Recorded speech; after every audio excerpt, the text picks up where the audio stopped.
All right, all right then, everyone, ladies and gentlemen, welcome to another episode of the Victorious Ones podcast. Of course, as I say before in the intro, the place where gaming meets comics, meets sports, meets movies, meets inspiration. I go by them. Of course, my name's King Von Jr. And thank you very much for taking out the time to watch. And of course, for those that are on YouTube, youtube.com/Von Resper Jr. And, of course, for those that want to follow me on social media, of course, all my social media, of course, handles are right here at the bottom of the screen. And so, of course, for those that, that may have been living under a rock, there was a certain, event that happened this past Sunday. I would say that the true great American pastime, with all due respect to Major League Baseball, and that is none other than the Super Bowl. Of course, Super Bowl 57 took place. Of course, Super Bowl 57 took place Sunday, February 12th, 2023, of course, in Arizona. And also this is a very historic Super Bowl. Of course, we had the first time ever two black quarterbacks in the Super Bowl. Of course, playing against each other. So of course, first and foremost, congratulations to the Kansas City Chiefs on winning their second Super Bowl in 4 years and third overall in franchise history. And of course, like I said, I'm glad to see that my prediction came true when it came to champions. You know what I mean? And of course, shout out to Patrick Mahomes for winning his not only his second Super Bowl, but also his second Super Bowl MVP. So he joins a very elite company right now with only like a few quarterbacks that have won multiple Super Bowls and multiple Super Bowl MVPs, as well as multiple league MVPs.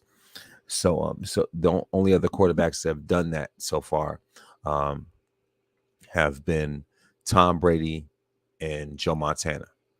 So of course Brady has Brady has 7 rings, of course, obviously, along with 5 Super Bowl MVPs and 3 league MVPs. Joe Montana is a 4-time Super Bowl champion with 3 Super Bowl MVP awards and 2 league MVPs. Mahomes, 2-time Super Bowl champion, 2-time Super Bowl MVP, 2-time league MVP. So if Peyton Manning could have gotten 2 Super Bowl MVP awards, he would be right there as well. But at the same time, he's a 2-time Super Bowl champion and 5-time league MVP. That's a record. 5 league MVPs. I know there are a lot of people on Twitter that were very, very surprised that Peyton had that many awards, had that many MVPs. So what I mean. So it's just like the thing. It's amazing how many people sleep on Manning's legacy lately, just because Brady's been a 7-time champion, and and of course Peyton's been about the game he's been retired for like 7 years now. He's a Hall of Famer, and doing his little showing with his brother Eli on ESPN. But let's never ever forget. Let's never fall asleep on the fact that Peyton is one of the most prolific passers of all time, one of the greatest signal callers of all time. You know what I mean? So his IQ for the game, his arm, are absolutely just like next level. But without further ado, obviously this is all about of course the business at hand, the topic at hand, which of course is the Super Bowl. Which took place, obviously, takes place obviously in Black History Month, and so very fitting to have 2 black quarterbacks, Patrick Mahomes of the Chiefs and Jalen Hurts of the Eagles. And I must say that this was absolutely an amazing, awesome, and incredible game. I'll say like that. Of course, both teams told. If anything, this was an incredible story to witness to unfold. You know what I mean? So it's just like, of course, both teams were very even, very balanced. There was no blowout, thankfully. You know what I mean? And so and of course, um, like I said, it was like I said, it was very very even pace. You know what I mean? And so of course, coming out the gate, the Chiefs definitely want to, definitely wanted to make their presence known. Of course, early out, and it's just the way that, and also with the way that, the way that guys like Travis Kelsey and Juju Smith-Schuster, like I said, we're constantly open, constantly reliable from Holmes. You know what I mean? And so, like I said, like I said, like I said, the thing about it is that, like I said, it was a very, very even, great contest, if you will.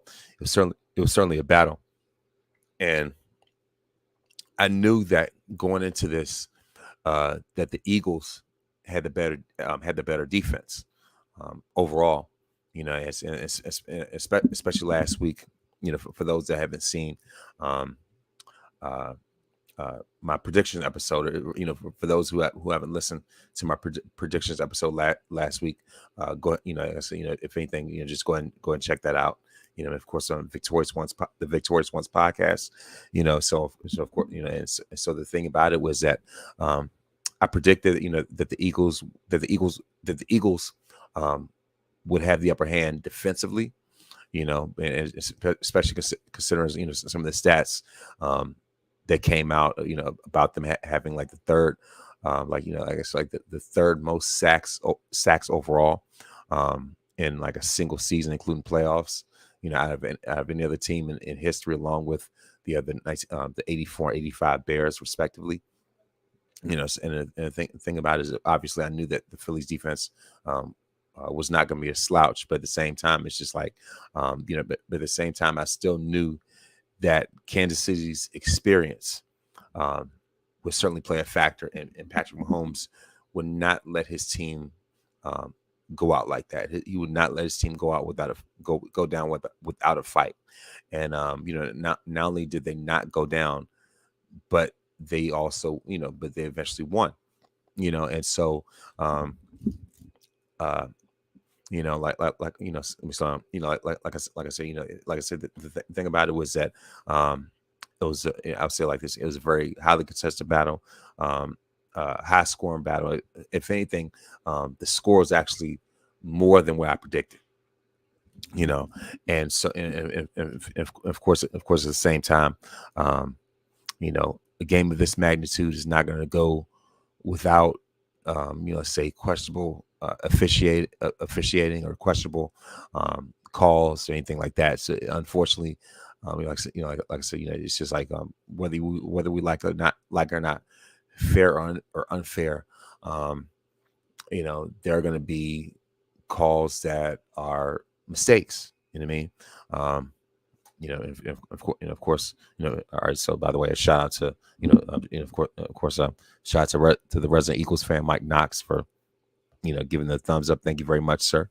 And of course, I'm, giving the rundown on, on exceptional Super Bowl. And if anything, I would, like I said, this Super Bowl is definitely going down in history as one of the all-time greats. And I'm not saying this as I'm not saying this as a prisoner of the moment type of syndrome, but like I said, it's just like I said, when it comes to, when we look at the body of work that this game has put out, um, it's certainly like one of the more competitive um, Super Bowls that we've seen in a long time. And we were able to see the resolve of Patrick Mahomes. We were able to see his leadership. We were able to see his competitiveness, how he would not go, like as I said before, as how he would not go down without a fight. And case in point, um, the way that he limped going into the second half, right? Initially I was thinking, oh wow, it looks like, I was thinking that I was thinking like, man, I guess Kansas City's, ring, I guess Kansas City might as well kiss their ring goodbye. Even though that's a team that was a team that I certainly believed in. Obviously for various reasons, storyline wise, if you will. But but at the same time, um, the way the Chiefs are built, even when they were down 24-14, you know, there was still a huge light at the end of the tunnel. You know what I mean? So there's still a huge margin. You know, I mean, I would say like this. You know, even though they were down by 10 going into halftime, more on that. You know, of course, more on the halftime show in a minute. You know, what I mean, like even though they were down by 10 at halftime, it still did not feel as though Philly was going to completely like just run away with it. You know what I mean. And the thing about it, I know that there have been people who picked the Eagles, and there are people who've picked them to win. You know, who picked them to win decisively. You know, and the thing about it is just like,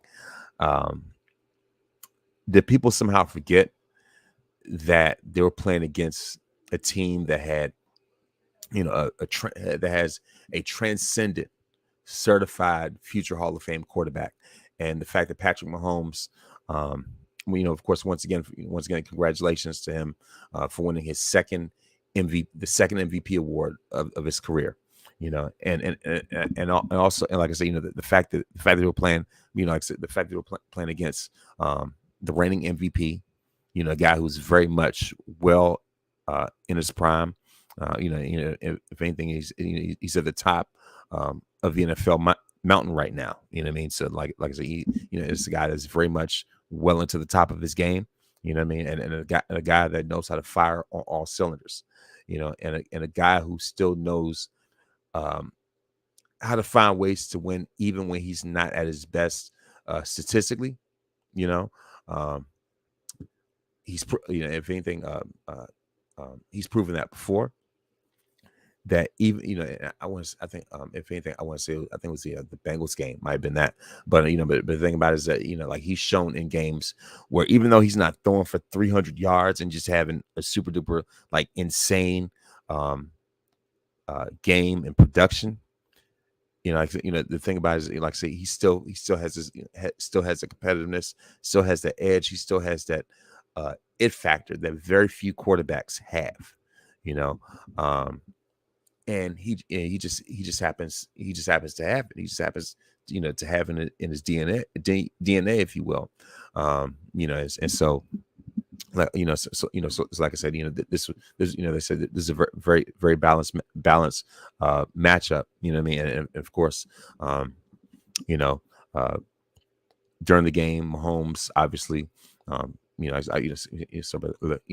sorry about that. You know, of course, during the game, you know, Mahomes obviously clicked with his best targets. You know, of course, Travis Kelce and Juju Smith-Schuster, right? And so, but at the same time, Jalen Hurts on paper was actually having the advantage, and you know, and of course, with the way that he was connecting with AJ Brown and Devontae Smith. You know, like I said, you know, the thing about it is that, you know, that there was obviously a point where, you know, where they really had, you know, it felt like they were, you know, it felt like, you know, they're really sort of like putting the edge on Kansas City. But, you know, but the thing about it is that, as I said before, with the way that the Chiefs are built, they would not be down for long. And you know, and of course, you know, and of course, time to, of course, you know, of course, I definitely want to get into this halftime show.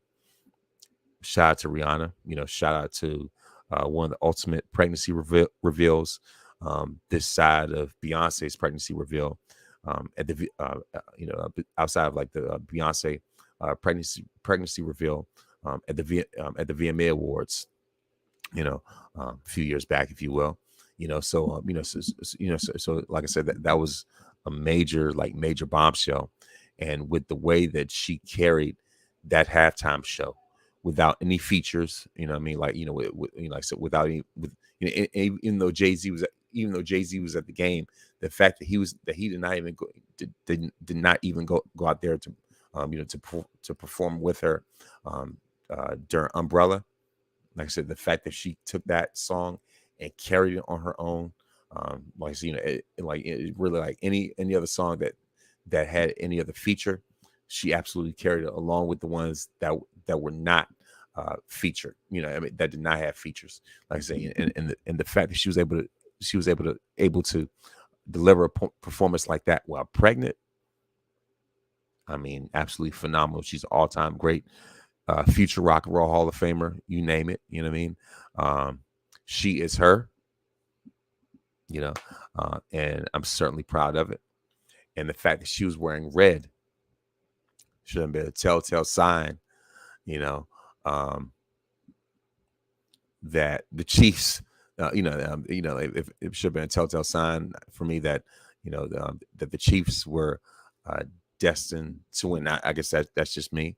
You know what I mean? It's funny how Rihanna wore red at the Super Bowl when the Chiefs trademark colors are red. Well, last year, during halftime, that it's like last year's halftime show was the West Coast halftime show. You know what I mean? Like the fact that you had Snoop, Dr. Dre, Kendrick. The only ones that weren't from L.A. Were Mary J, 50, and Eminem. But if anything, it was a L.A. dominated halftime show, and it just so happened that the Rams won. You know what I mean? So it's just like these little correlations, so to speak, coincidences. Whatever the case may be, but and like I said, and the funny thing is, I said this on Twitter, and I said this in my Victorious Ones podcast Facebook group, is that Rihanna carried that halftime show the way that Shawn Michaels used to carry his matches. So kudos to her, and not only that, but the thing about it is that Rihanna understood the assignment, and her halftime performance had more views than the game itself. So ASAP definitely making sure that she does not put out any more albums. He's looking at everybody like, what album? What's up? So pretty much you could go ahead and put that on hold. Rihanna's definitely not putting out any more music ASAP. You know what I mean? So pun intended, but whatever. But anyway, of course, back to the game. This is where the tide started to change.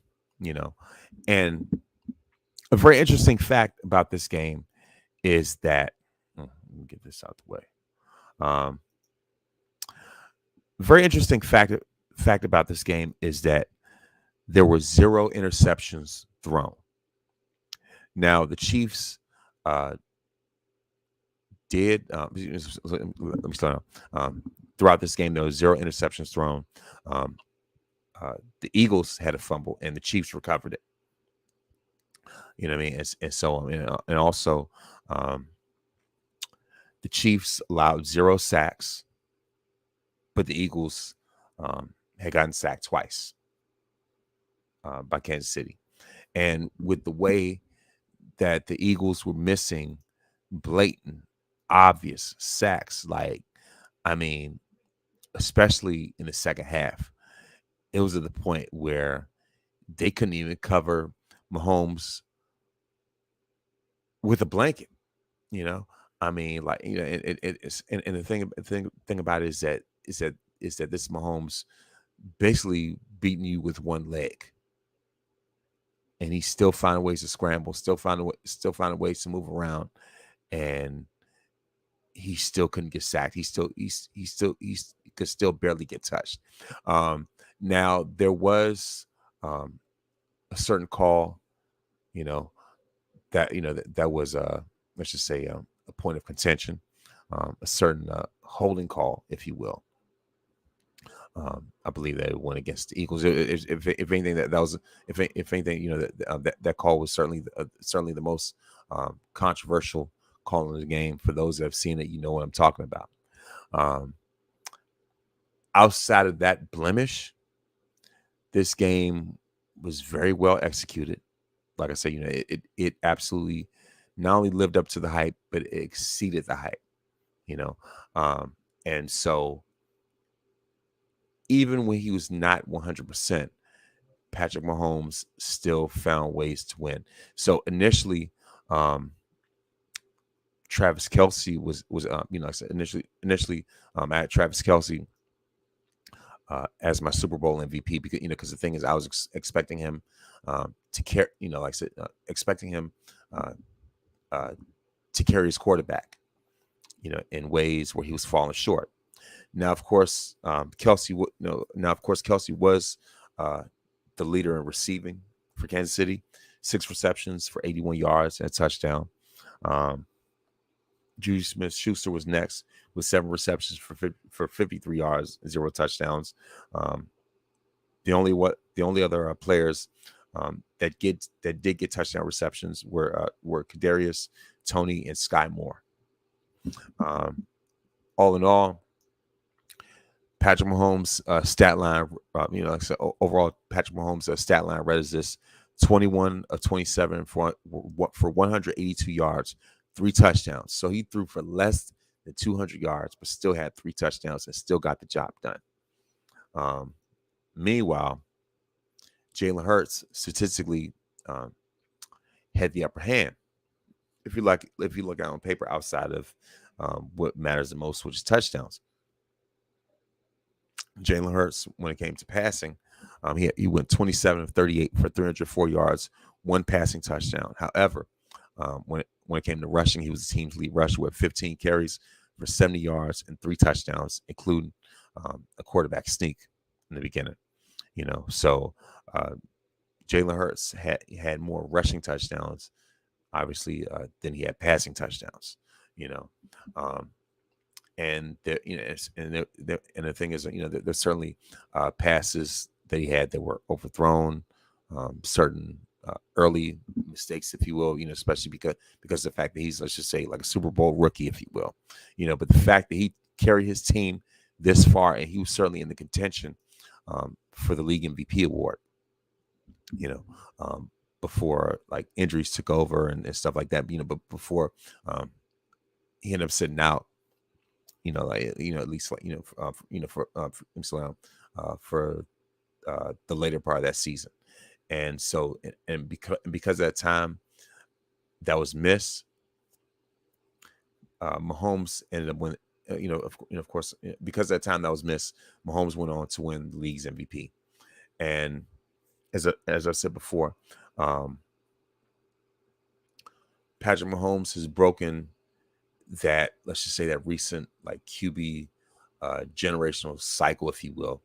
And what I mean by that is that since 2000, there had not been a quarterback that won the Super Bowl right after winning the MVP.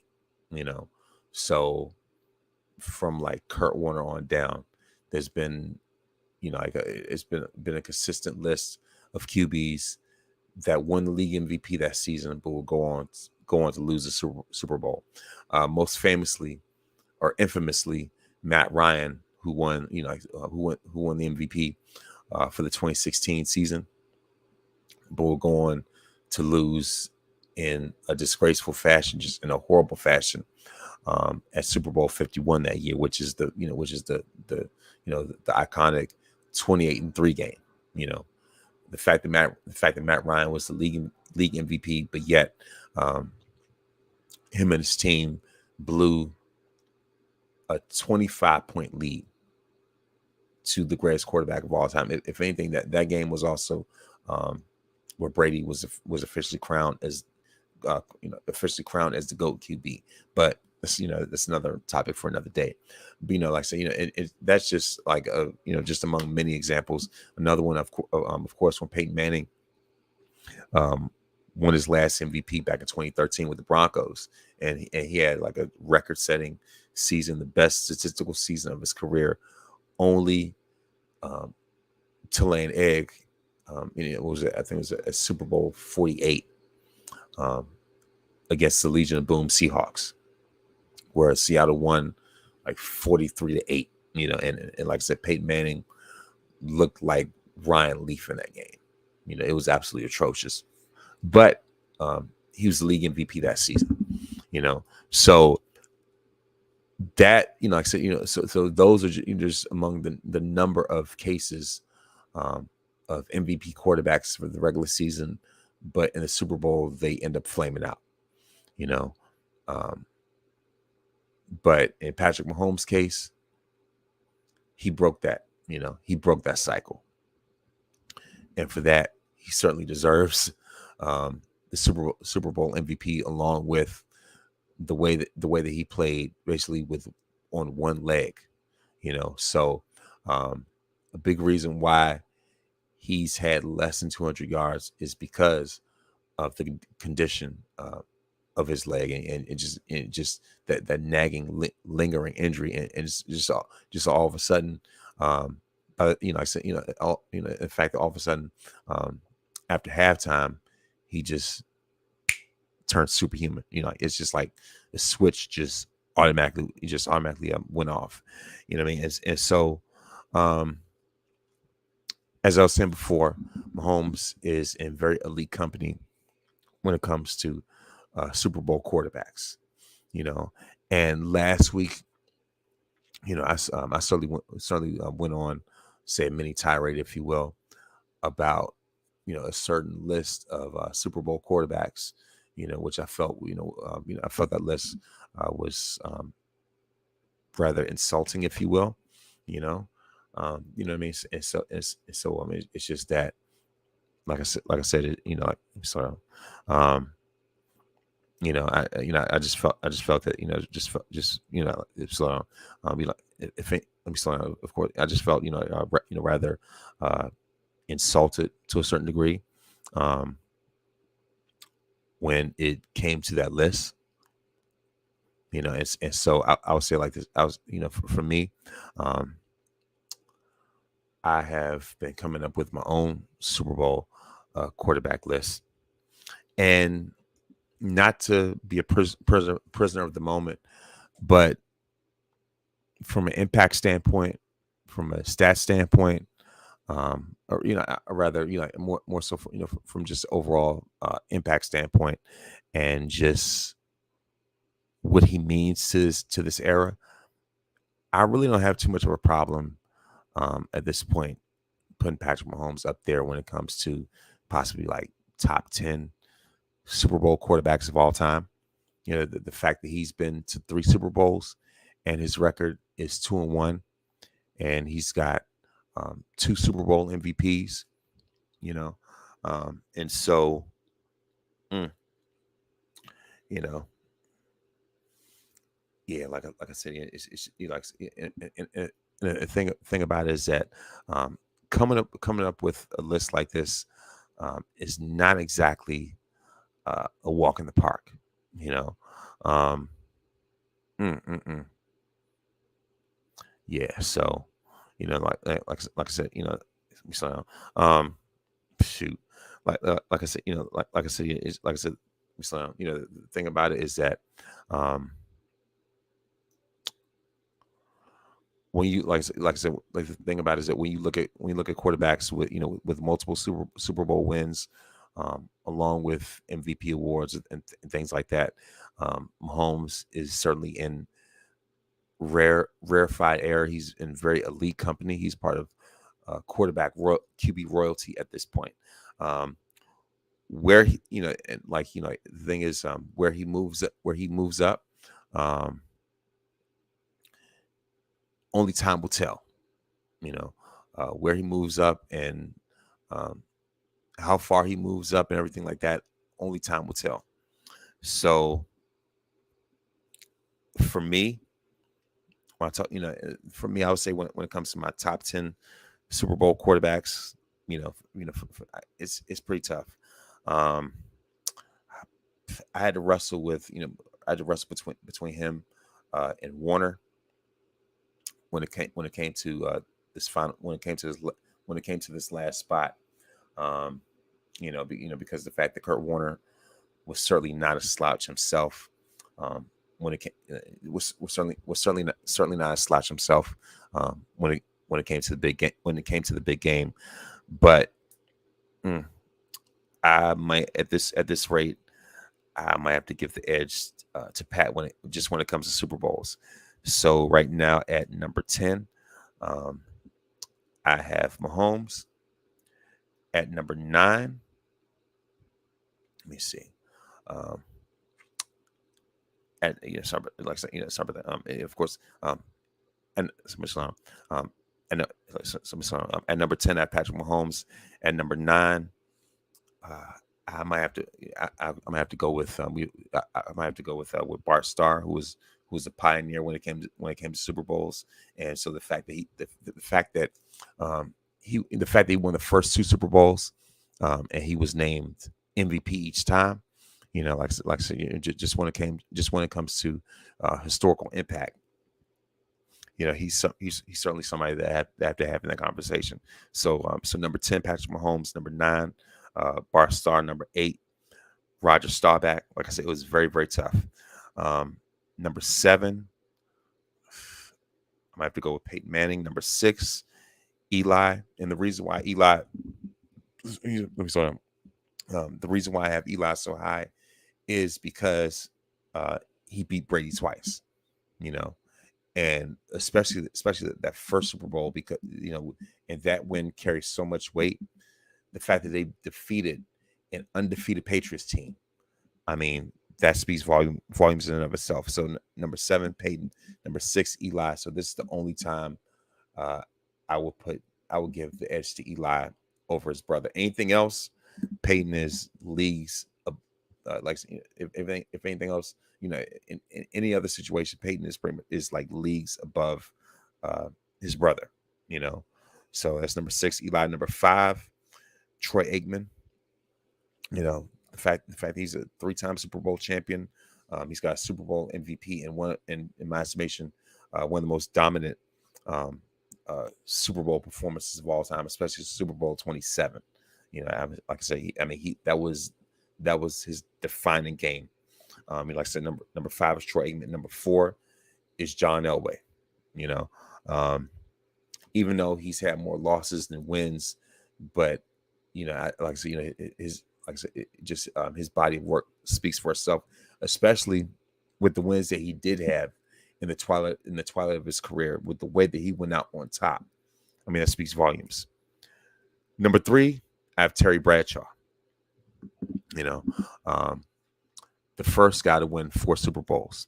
And like I said, he was a 4-time Super Bowl champion, and a two-time Super Bowl MVP. So he's back-to-back Super Bowl MVP. Especially in those later championships, where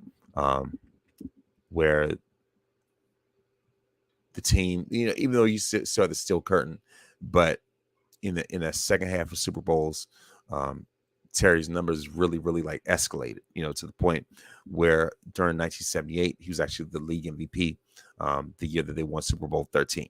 So for that, Bradshaw is, for that Bradshaw is number 3 all time when it comes to greatest Super Bowl quarterbacks, because Bradshaw in the Super Bowl is leagues above who he was in the regular season. Number 2, the original standard bearer when it comes to Super Bowls, Joe Montana. Like I said, and the thing is, even though him and Bradshaw were both 4-time, even though him and Bradshaw were both 4-time Super Bowl champions, Montana, his resume is,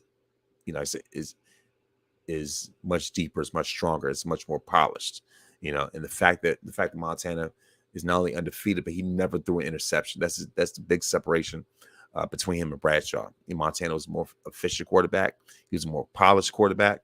And the thing is, even Terry Bradshaw would tell you himself, if he was being honest, that even though he's a 4-time Super Bowl champion, Montana was just on a whole nother level. It was just a whole nother league. He became the standard that other quarterbacks have been measured by, especially when it comes to Super Bowls.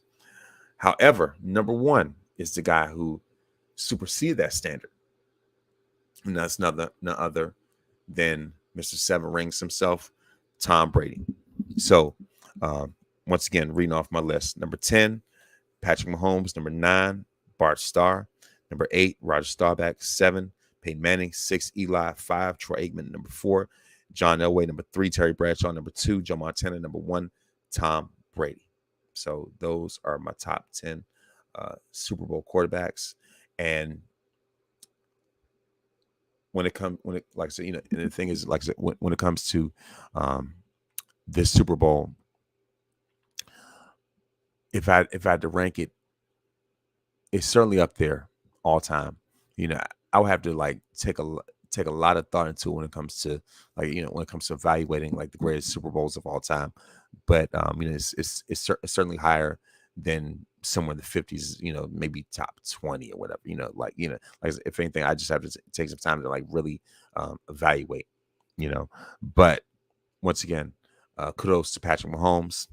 Congratulations on continuously adding to your resume, adding to your legacy, adding to your greatness as now you're truly, unquestionably the face of the NFL. You know, this is the guy who's being groomed to become Tom Brady's successor. Now, he's got a, you know, he's certainly got a huge mountain to climb, if you will, when it comes to chasing championships. But he's certainly on his way. You know, um, congrats once again on winning the league MVP, Super Bowl MVP. You know, along with being a Super Bowl champion, of course. You know, so that is my review of Super Bowl 57, and of course, there was a very iconic shot of Patrick Mahomes on the bus holding the Super Bowl trophy in one hand and the WWE Championship on in the other. You know, so he's certainly Kansas City's tribal chief. You know, and the funny thing is that that's actually the name of this episode. You know, what I mean, and of course, speaking of Philadelphia, shout out to Abbott Elementary. You know, in term, you know, with their representation, Miss Shirley Ralph singing the national anthem. Quinta Brunson, who's the creator of the show, she was there. The lady who plays Melissa, I think it was Lisa Ann Walter. She was at the game, but but unfortunately, they're walking away with the L. I'm looking to see how they're, looking to see if they're going to be clever enough to like incorporate this into the show. It'll be hilarious. It'll be hilarious if they did, but other than that, like I said, once again, kudos to the Kansas City Chiefs. This is certainly a Chiefs kingdom, and of course, last but not least, like I said, congrats to Andy Reid for beating his old team. Like I said before, I'm big on storylines and narratives. I figured that Andy Reid was going to have a game plan to beat his old team, and his greatest weapon would be the greatest quarterback that he's ever had, he's ever coached. Like I say, once again, congrats to the Chiefs Kingdom. Patrick Mahomes, keep being great.